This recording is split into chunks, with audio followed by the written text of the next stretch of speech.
welcome back to my channel. My name is Keely Ogden, I'm a writer, and I am the Vampire Girl.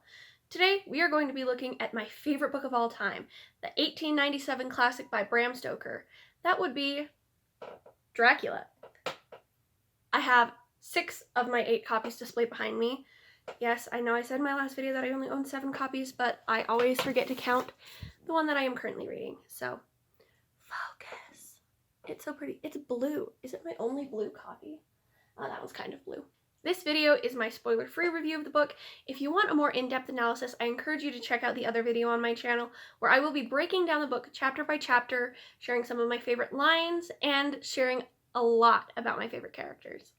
Though not the first vampire novel ever written, Dracula has become the most popular by far. It is also an early example of an epistolary novel, which means it's written in the form of letters, journal entries, and newspaper clippings. It's basically the found footage of the literature genre. Many tropes that we associate with the vampire today originate from Stoker's novel. This includes the aversion to the cross, the hatred of garlic, the ability to transform into and control certain types of animals, and the preference for beautiful young damsels.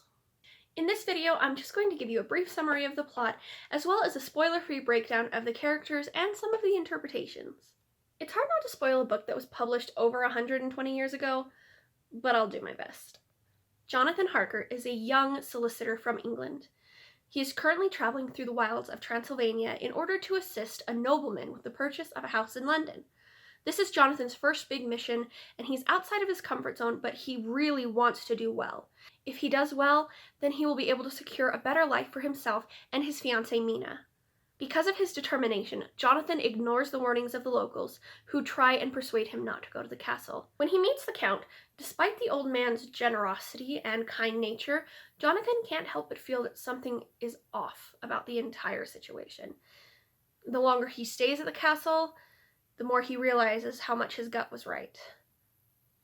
Back in England, a string of mysterious deaths start to plague the town of Whitby and the surrounding area. A wealthy young woman named Lucy Westenra falls mysteriously ill. Her doctor and friend John can't seem to figure out what is wrong, so he calls on an old mentor of his, Dr. Abraham Van Helsing. Now that's a familiar name, I know that is. You can't tell me that you haven't heard of Van Helsing. Van Helsing, well-versed in both the New World and the Old, quickly discovers what is truly plaguing England. It falls to Van Helsing and a small group of brave friends to stop the monster that is plaguing their shores before it rips their world apart. A story of love, loyalty, and the fear of losing yourself, Dracula is a thrilling ride drenched in Gothic atmosphere. Now don't tell me that that doesn't sound like a good adventure story. Gotta read it. Read the book. It's so good. Sorry. I really like the book, okay? Stoker's novel did a great job of combining the folklore that he loved with the fears of Victorian England.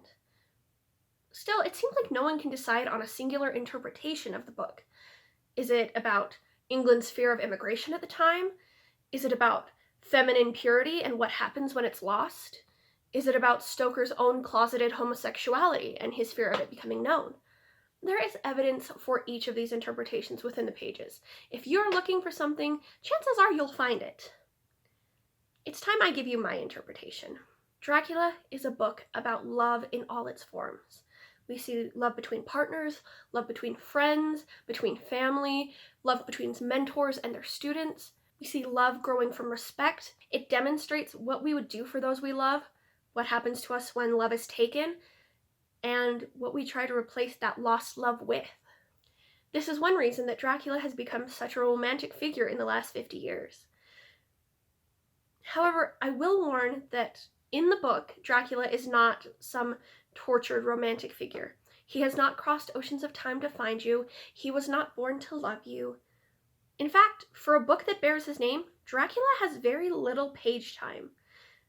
After the first act, we only see his influence in the lives of these characters. Honestly, to me, that's a lot scarier. True evil has no form. We, the audience, know what Dracula is capable of. We know he's there, even if the characters only catch glimpses of him. To me, this reinforces the fact that evil is patient. It's cunning. It turns beauty into a weapon. It turns kindness and innocence into tools for destruction. It gets into your head and makes you wonder if every small moment is tainted by the Count's deadly influence. For me, the best part of this book are the characters. None of them are boring or stagnant. They're all layered and strong, independent people. Well, maybe not Lucy, but she gets a pass. Lucy is baby. The men are loving and devoted, and the women are clever and fearless. These people are loyal, devoted friends, and nothing, not even hell itself, will pull them apart. In many adaptations, it's the characters that fall flat for me. They take these complex people and whittle them down to their stereotypes. My 3 favorite characters are often the most damaged by interpretations.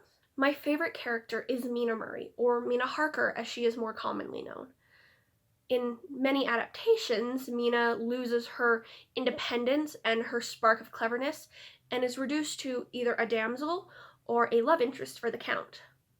My second favorite character, Dr. Seward, John, or Jack as you'll hear me call him, is no longer this young, stoic, clever man. He's either a father figure or he's not even in the movie.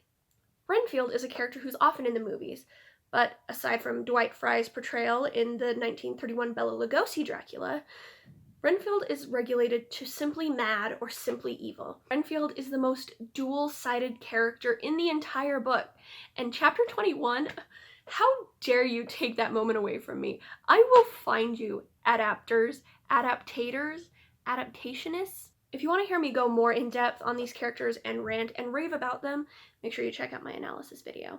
No. As much as I love Dracula, and I love it, it's not perfect. Sometimes the time period does shine through. This is mostly in the treatment of the female characters, both Mina and her friend Lucy. However, this doesn't always bother me. Whenever a male character decides to doubt his female counterpart, he's quickly proven that she is probably the most clever member of their group. And when they try to exclude or hide things from their female companions, those actions end up having some pretty dire consequences.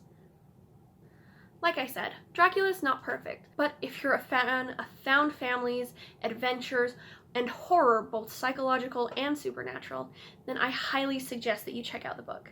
I highly recommend the Barnes & Noble Classic Edition. It's the one that I have been using for my analysis, as you can tell by my insane amount of sticky notes. You can get it for $10 at Barnes & Noble. It comes with a foreword, an index, and some annotations and footnotes, which I found really, really handy when I didn't know a certain term or a certain location where the characters were traveling to. Really, really handy. I highly recommend. Also, if you are a fan of audiobooks, I recommend the Alan Cummings and Tim Curry full cast audio version on Audible. I have probably listened to it 40 times, and that is not a joke. Ask my family. They've had to listen to it with me. Please remember to check out my chapter-by-chapter analysis of the book, which came out at the same time as this video. Check it out. I'll be sharing some of my favorite moments, favorite lines, and gushing about the characters, because I love them so damn much. Thank you guys so much for hanging out with me today. I really appreciate it. Make sure you subscribe to my channel to see more vampire-related reviews. Leave a like on this video, comment. I read and respond to all comments, and I will love you forever if you comment. Please, I am so alone, and the algorithm likes it when you click the buttons. Until next time. Bye, guys.